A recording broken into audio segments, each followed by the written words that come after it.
ஆண்டவராகிய இயேசு கிறிஸ்துவின் இனிய நாமத்தினாலே உங்கள் அனைவருக்கும் புத்தாண்டு நல்வாழ்த்துக்களை இனிதே தெரிவித்துக் கொள்கிறேன். கர்த்தர் உங்களை ஆசீர்வதிப்பாராக.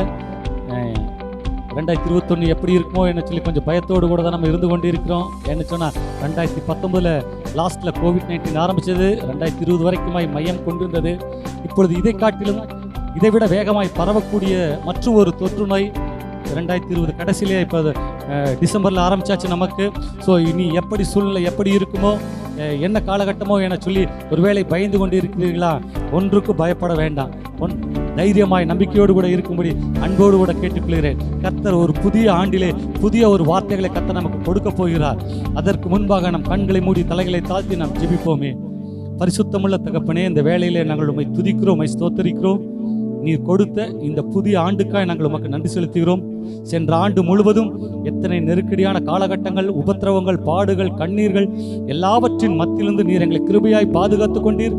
அதற்காக நாங்கள் உமக்கு நன்றி செலுத்துகிறோம். இந்த புதிய ஆண்டுக்குள் பிரவேசிக்க நீர் பாராட்டின அளவற்ற உடைய கிருபைக்காய் நாங்கள் நன்றி செலுத்துகிறோம். ஆண்டவரே, புதிய ஆண்டிலே நீர் கொடுத்திருக்கிற நல்ல வார்த்தைக்காய் நாங்கள் உமக்கு நன்றி செலுத்துகிறோம். பாடல்கள், செய்திகள், ஜெபம் எல்லாம் உமக்கு பிரியமானதாய் அமைய தேவன் நீர் கிருபை செய்யும்படியாய் நாங்கள் ஜெபிக்கிறோம். ஆண்டவரே, உடைய அன்பின் கரங்களுக்குள்ளாய் ஒப்புக் கொடுக்கிறோம். பரிசுத்த ஆவியானவர் நீர் ஆளுகை செய்வீராக, நீர் வழி நடத்துவீராக.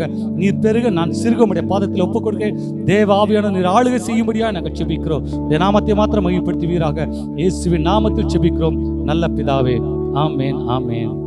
நாம் இணைந்து ஒரு பாடலை கரங்களை தட்டி சேர்ந்து பாடி தேவனுடைய நாமத்தை நாம் உயர்த்துவோமே. வாக்கு மாறா தெய்வமே என சொல்லி ஒரு புதிய பாடல் தெரிந்தால் எங்களோடு கூட சேர்ந்து பாடுங்கள். தெரியாவிட்டால் நீங்கள் கற்றுக்கொண்டு பாடுவதற்கு ஈஸியாக இருக்கும். ஸோ எங்களோடு கூட இணைந்து உற்சாகமாக கரங்களை தட்டி சேர்ந்து பாடி ஆராதிக்கும்படி அன்போடு கூட கேட்டுக்கொள்கிறேன். பாடுவதற்கெல்லாம் ரெடியாக இருக்கிறீங்களா? உற்சாகமாக இருக்கிறீங்களா? சந்தோஷமாக கரங்களை தட்டி பார்க்கல எல்லாரும்? ஓகே. இயேசுவின் இனிய நாமத்தினாலே உங்கள் அனைவருக்கும் புத்தாண்டு நல்வாழ்த்துக்களை இனிதே தெரிவித்துக் கொள்கிறேன். கர்த்தர் மட்டும் ஒரு புதிய ஆண்டில் பிரவேசிக்க கர்த்தர் கிருபை செய்திருக்கிறார் அல்லவாக.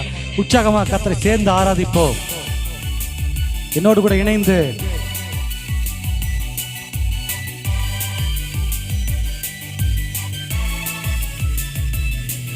அல்லேலூயா, அல்லேலூயா, அல்லேலூயா, அல்லேலூயா, அல்லேலூயா, அல்லேலூயா.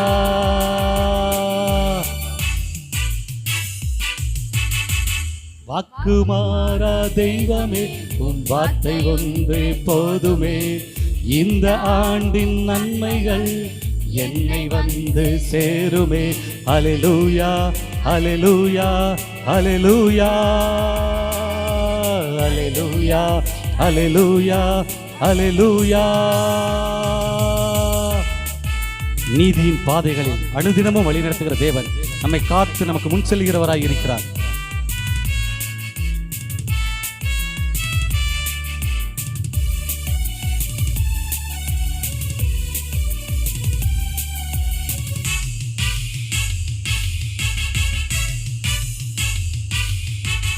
நீதியின் பாதைகளில் அனுதினம் வழி நடத்தி என்னை காக்கின்றீர், முன் செல்கின்றீர். அல்லேலூயா. உம் நீதியின் பாதைகளில் அனுதினம் வழி நடத்தி என்னை காக்கின்றீர், முன் செல்கின்றீர். அல்லேலூயா. நிறைவேறா வாக்குகள் என் வாழ்வில் நிறைவேறும். நிறைவேறா வாக்குகள் என் வாழ்வில் நிறைவேறும். உம் வார்த்தையில் பொய் இல்லையே என்றென்றுமே. வாக்கு மாறா தெய்வமே, உம் வார்த்தை ஒன்றே போதுமே. இந்த ஆண்டின் நன்மைகள் என்னை வந்து சேருமே. அல்லேலூயா, அல்லேலூயா, அல்லேலூயா, அல்லேலூயா, அல்லேலூயா, அல்லேலூயா. அற்புத அதிசயங்கள் நம்முடைய வாழ்க்கையில் நிறைவேற அவரே மேய்ப்பராய் வந்திருக்கிறார். சேர்ந்து இணைந்து பாடுவோமே.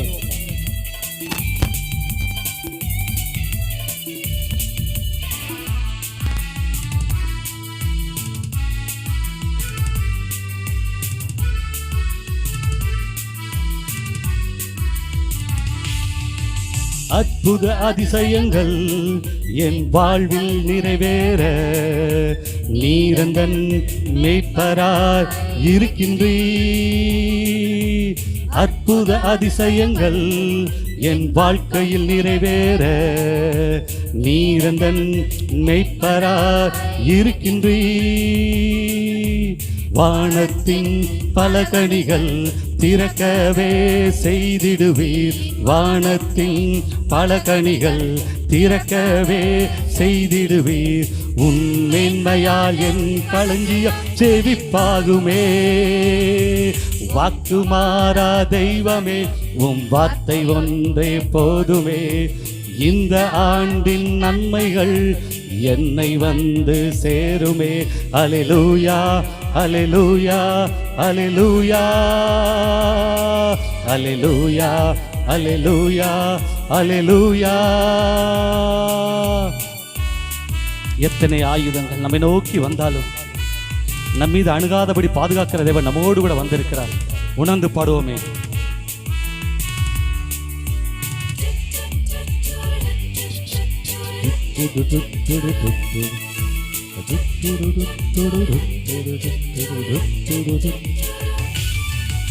எத்தனை ஆயுதங்கள் என்னை நோக்கி வந்தாலும் எப்போதும் விலகாமல் நீ காத்தீரே.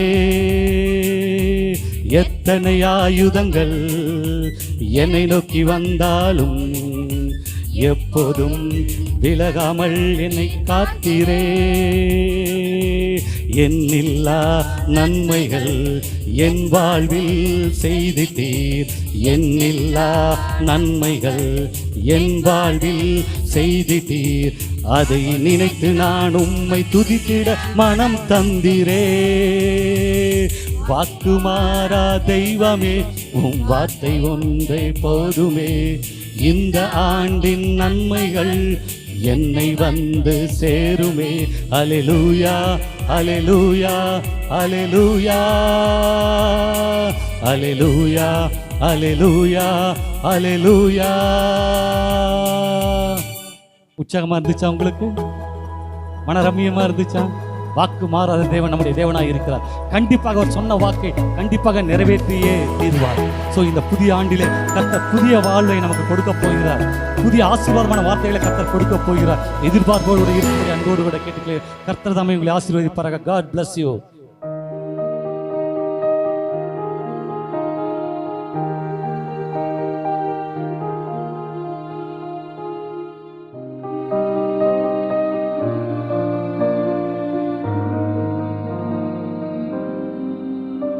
கிறிஸ்துவுக்குள் மிகவும் பிரியமானவர்களே, மீண்டும் அன்பின் வாழ்த்துக்களை, புத்தாண்டு வாழ்த்துக்களை தெரிவித்துக் கொள்கிறேன். இந்த புதிய ஆண்டிலே என்ன வாக்குத்தத்த வார்த்தைகள் என சொல்லி நீங்கள் அநேக கேள்விகளோடு கூட இந்த இடத்துக்கு நேராக அல்லது இதை கேட்டுக்கொண்டிருக்கலாம், அல்லது ஆலயத்துக்கு நேராக நீங்கள் கடந்து வந்திருக்கலாம். கர்த்தர் இந்த நாளிலே பார்த்தீங்கன்னா நீங்கள் ஒரு வாக்குத்தத்த வார்த்தையை நீங்கள் எதிர்பார்த்து கடந்து வந்திருக்கிறீர்கள்.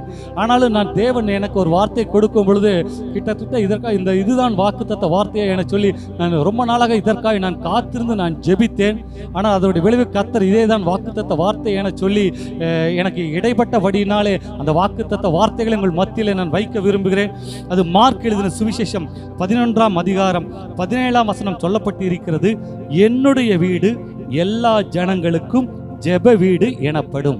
என்னுடைய வீடு எல்லா ஜனங்களுக்கும் ஜெப வீடு. Note this point. இதில் சொல்லப்பட்டு இருக்கிறது எல்லா ஜனங்களுக்கும் என சொல்லப்பட்டு இருக்கிறது. ஸோ இயேசு கிறிஸ்து என்பவர் பொதுவான ஒரு மதத்தை சார்ந்த தெய்வம் அல்ல. அவர் உலகத்தில் இருக்கிற எல்லா ஜனங்களுக்கும் பொதுவான தெய்வமாக இருக்கிறார். ஸோ நம்முடைய ஜெபங்கள் எல்லாவற்றையும் எங்கே கொண்டு வந்து வைக்க வேண்டும் என்று சொன்னால் அவர் ஜெப வீடு என்கிற ஆலயத்தில் கொண்டு வந்து வைக்க வேண்டும் என சொல்லி இந்த வேதம் தெளிவாக நமக்கு சொல்லப்பட்டு இருக்கிறது. வேத பகுதி நமக்கு தெளிவாக சொல்லப்பட்டு இருக்கிறது. சங்கீதம் 65 2ஆம் வசனத்தை நீங்கள் வாசிக்கும் பொழுது அங்கு ஒரு வேத பகுதி வருகிறது. என்னன்னா, ஜெபத்தை கேட்கிறவரே. நம்முடைய தேவனுடைய பெயர் என்னங்களாமா? நம்முடைய ஜெபத்தை கேட்கிற தேவனாய் இருக்கிறார் என சொல்லி இந்த வேத பகுதி நமக்கு தெளிவாக சொல்லப்பட்டு இருக்குது. ஸோ நம்முடைய ஜெபங்கள் விண்ணப்பங்கள் எல்லாவற்றையும் நம்ம யார்கிட்ட சமூகத்தில் தெரிவிக்கிறோன்னா நம்ம தேவனுடைய சமூகத்தில் நம்ம தெரிவிக்க போகிறோம். அதனால தான் சொல்லப்பட்டு இருக்கிறது, கிறிஸ்தவர்கள் மாத்திரம் கிடையாது, எல்லா மதத்தினருடைய ஜெபத்தை யார் கேட்கிறாராமா? ஆண்டவராகிய இயேசு கிறிஸ்து கேட்கிறவராய் இருக்கிறார் என இந்த வேத பகுதி தெளிவாக சொல்லப்பட்டு இருக்குது. ஸோ நீங்கள் எந்த மதம், எந்த இனம், எந்த ஜாதி, எந்த மொழியாக இருந்தாலும் சரி, உங்களுடைய எல்லா ஜெபங்களையும் கேட்கிற தேவன் இந்த நாளிலே நம்மத்திலே கடந்து வந்திருக்கிறார். அதற்கு ஆதாரமாக ஒரு வேத பகுதி வாசிக்கிறோம் பாருங்க. மத்தேயு எழுதின சுவிசேஷம் 7ஆம் அதிகாரம் 7ஆம் வசனம் சொல்லப்பட்டு இருக்கிறது, கேளுங்கள் அப்பொழுது உங்களுக்கு கொடுக்கப்படும், கேளுங்கள் அப்பொழுது உங்களுக்கு கொடுக்கப்படும் என சொல்லி இந்த வேத பகுதி சொல்லப்பட்டு இருக்கிறது. அதே 21ஆம் அதிகாரம் 22ஆம் வசனத்தில் நீங்கள் வாசிக்கும் பொழுது, நீங்கள் விசுவாசம் உள்ளவர்களாய் ஜெபத்தில் எவைகளை கேட்பீர்களோ அவைகளை எல்லாம் பெறுவீர்கள் என்றார் என சொல்லி இந்த வேத பகுதி தெளிவாக சொல்லப்பட்டு இருக்கிறது. ஸோ கேளுங்கள் அப்பொழுது உங்களுக்கு கொடுக்கப்படும் சொல்லி கர்த்தர் வாக்கு கொடுத்திருக்கிறார். இந்த 2வது வேத பகுதி சொல்லப்பட்டு இருக்கிறது, நீங்கள் விசுவாசம் உள்ளவர்களாய் ஜெபத்தில் எவைகளை எல்லாம் கேட்பீர்களோ அவைகளை எல்லாரும் பெற்றுக்கொள்வீர்கள். ஏனென்று சொன்னால் இந்த COVID-19 வந்த உடனே பாதுகாப்பு என சொல்லி அநேக அதாவது மருத்துவ சம்பந்தமான காரியங்களை நாம் செய்தாலும் கூட, அரசாங்க சட்ட திட்டங்களுக்கு கீழ்ப்படிந்தாலும் கூட, கிட்டத்தட்ட உலகம் முழுவதும் எடுத்தனா கோடிக்கணக்கான ஜனங்கள் மரித்து போயிருக்கிற ஒரு சூழ்நிலை இருக்கிறது. கடைசியில் டாக்டர் கூட என்ன சொல்றாங்க, முடியலன்னு சொன்னா என்ன சொல்றாங்க, டாக்டர் கூட நீங்க கும்பிடுற தெய்வத்தை பார்த்துக்கங்க நீங்க சொல்றாங்கல்ல. அதே போலத்தான் கிட்டத்தட்ட இந்த COVID-19 காலகட்டங்களில் பார்த்தீங்கன்னா நான் நிறைய பேரை போய் சந்திக்க ஜெபிக்கவும் கர்த்தர் உதவி செய்தார். ஸோ மருத்துவர்களால் கைவிடப்பட்ட சூழ்நிலையில கூட ஜெபத்தை கேட்டு கர்த்தர் பதில் கொடுக்கிறவராய் இருந்தார். போன் மூலியமாக நிறைய பேர் தொடர்பு கொண்டார்கள். போன் மூலியமாக ஜெபிக்கும் பொழுது கர்த்தருடைய வாழ்க்கையில நன்மைகளை செய்தார், அற்புதங்களை செய்தார். ஏனென்று சொன்னால் ஜெபிக்கிற நானும் விசுவாசத்தோடு கூட ஜெபிக்க வேண்டும். வியாதி படுக்கையில் இருக்கிறவர்கள் கூட விசுவாசத்தோடு கூட கேட்கும் பொழுது கர்த்தர் என்ன பண்ணியிருக்கிறாரு, மெய்யான விடுதலை கர்த்தர் கண்டிப்பாக கொடுத்தார். ஸோ நம்முடைய ஜெபம் என்பது மிகவும் வேல்யூவான ஒன்று, மிகவும் மதிப்பு மிகுந்த ஒன்று. நம்ம இன்றைக்கு வாக்குத்தத்த வார்த்தைகளை கேட்டு அந்த வாக்குத்தத்த வார்த்தைகளை வச்சுக்கொண்டு கர்த்தரை ஆசீர்வதிப்பீர் என சொல்லிக்கொண்டே நம்ம இத்தனை காலகட்டங்களாக வாழ்ந்து கொண்டு இருக்கிறோம். ஆனால் நம்முடைய வாழ்க்கையில் நம்முடைய ஜெப வாழ்க்கை எப்படி இருந்திருக்கிறது? தேவனுக்கு சரியான ஒரு நேரத்தை நம்முடைய ஜெபத்திலே நாம் செலவழித்து இருக்கிறோமா? கொஞ்சம் நீங்க யோசனை பண்ணி பாருங்க. உங்களுடைய நேரத்தை கர்த்தருக்காய் கொடுத்திருக்கிறீர்களா? அங்க சொல்லப்பட்டு இருக்குது, விசுவாசம் உள்ளவர்களை ஜெபத்தில் எவைகளை கேட்பீர்களோ அவைகளை பெற்றுக்கொள்வீர்கள். ஸோ ஜெபத்தில் நீங்கள் என்னென்ன காரியங்களை, என்னென்ன விண்ணப்பங்களை தேவனுடைய சமூகத்தில் வைப்பீங்களோ அதையெல்லாம் பெற்றுக்கொள்வீர்கள். இதை காட்டிலும் ஒரு மேலான வாக்குத்த வார்த்தைகள் நமக்கு கிடையவே கிடையாதுங்க. ஏனென்று சொன்னால் நம்முடைய தேவன் நம்முடைய ஜெபத்தை கேட்கிறவராக இருக்கிறார். இன்றைக்கு எத்தனை ஜெப விண்ணப்பங்களை எழுதி வச்சுட்டு வந்திருப்பீங்க.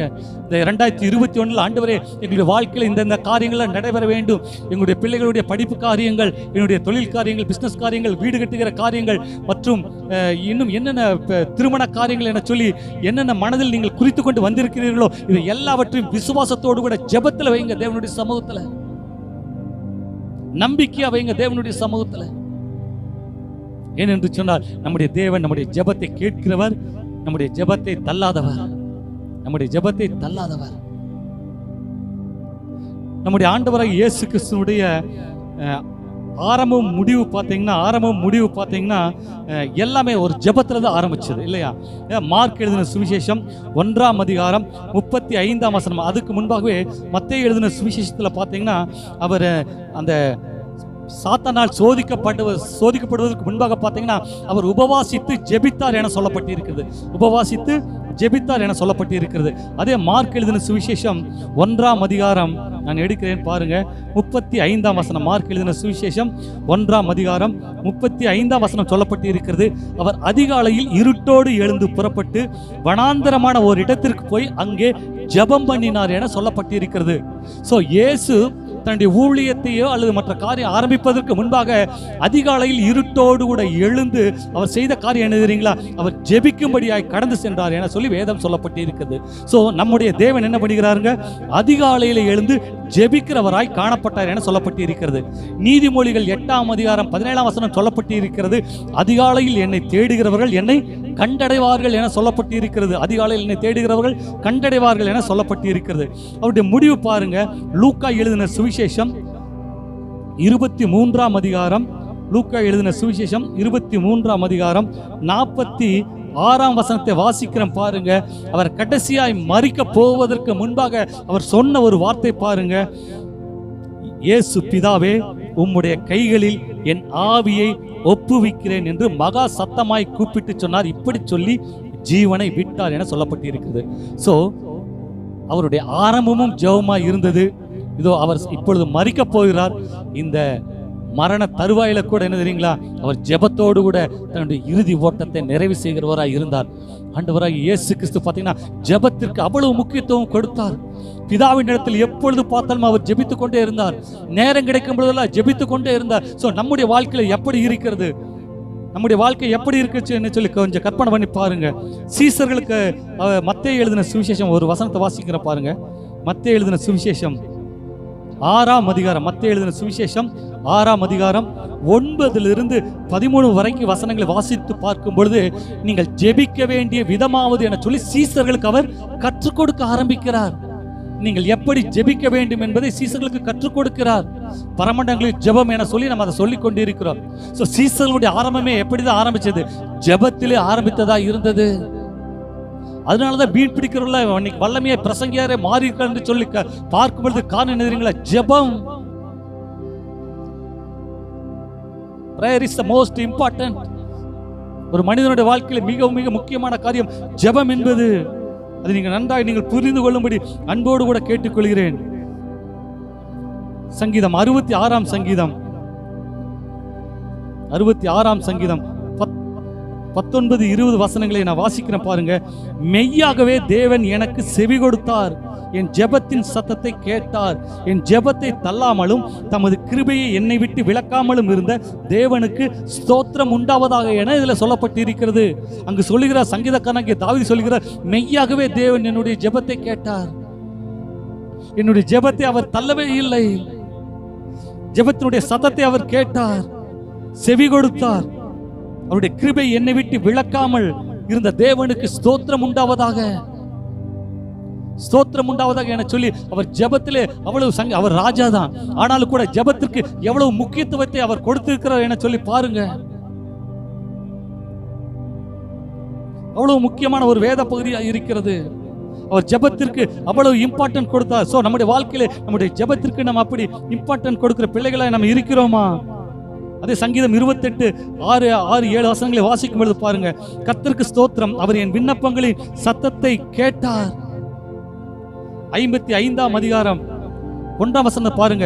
தேவனே என் ஜெபத்தை கேட்டருளும், என் விண்ணப்பத்திற்கு மறைந்திராதேயும் என சொல்லி அவர் அங்க சொல்லுகிறவராய் இருக்கிறார். சங்கீதத்தில் நீங்க தொடர்ந்து வாட்சி பார்த்தீங்கன்னா ஜெபத்தினுடைய மகத்துவத்தை அவர் சொல்லிக்கொண்டே இருக்கிறார்.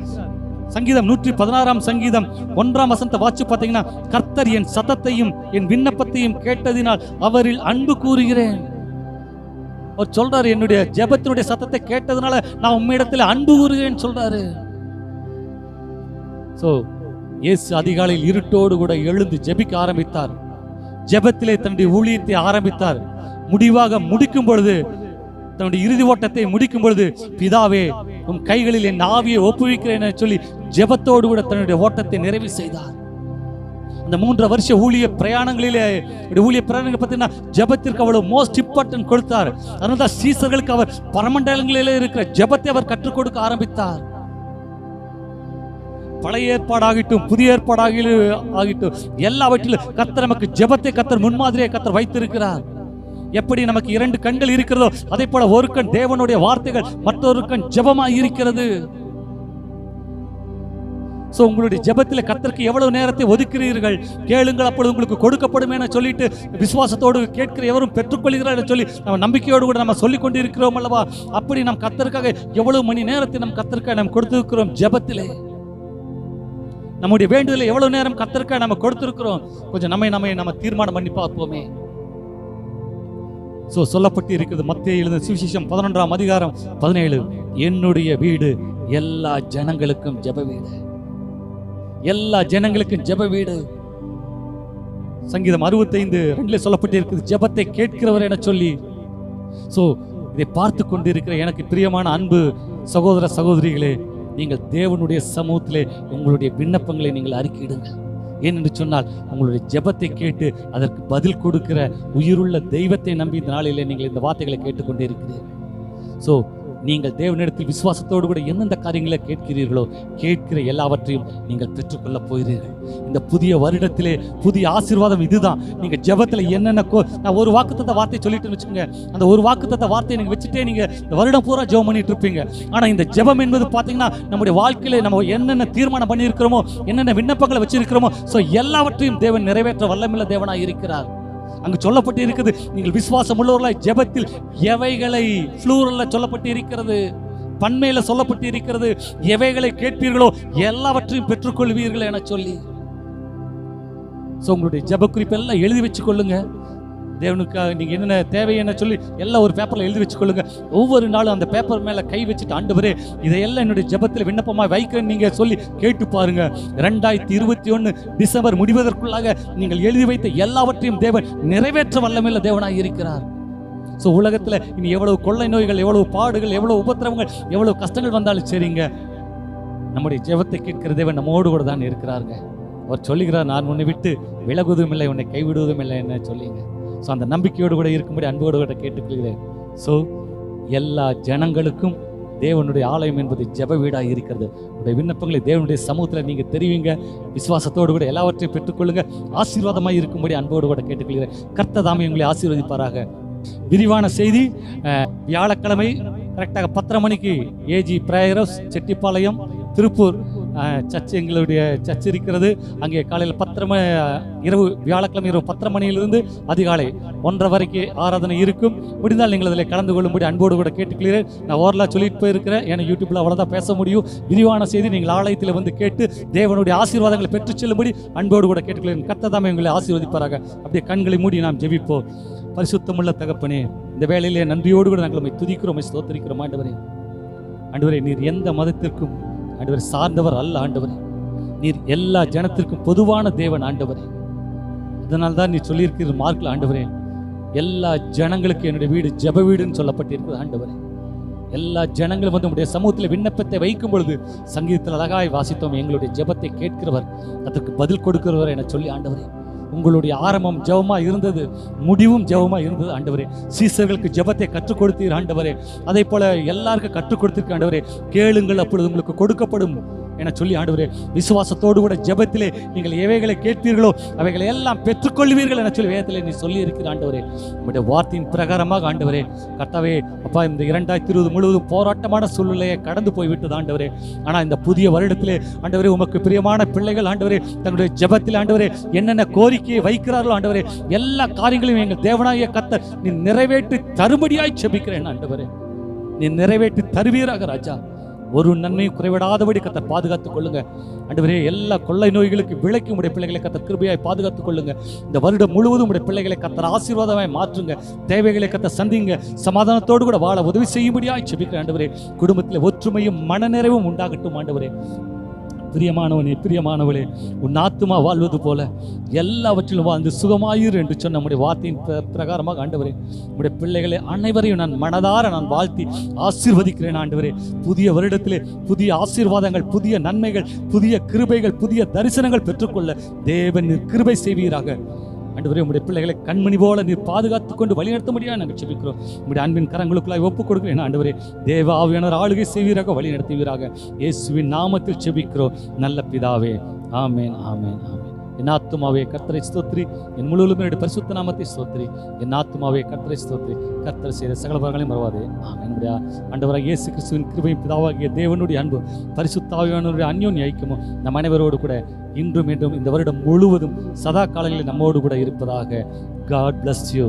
ஆமென், ஆமென், ஆமென். கர்த்தர் தாமே உங்களை ஆசீர்வதிப்பாராக. சந்தோஷத்தோடு கூட சமாதானத்தோடு கூட நீங்கள் புதிய ஆண்டுக்குள் பிரவேசித்திருக்கிறீர்கள். இதே மகிழ்ச்சியோடு கூட இருக்கும்படி அன்போடு கூட கேட்டுக்கொள்கிறேன். கேளுங்கள், அப்பொழுது உங்களுக்கு கொடுக்கப்படும். விசுவாசத்தோடு கூட கேட்கிற நீங்கள் எந்தெந்த காரியத்தை கேட்கிறீர்களோ எல்லாவற்றையும் பெற்றுக்கொள்வீர்கள் என்கிற நம்பிக்கையோடு கூட கேளுங்க. ஏனென்று சொன்னால் நம்முடைய தேவன் ஜெபத்தை கேட்டு பதில் கொடுக்கிற தேவன் எல்லா ஜனங்களுக்கும். ஸோ கர்த்தர் தாமே உங்களை ஆசீர்வதிப்பாராக. God bless you. ஆமேன், ஆமேன், ஆமேன்.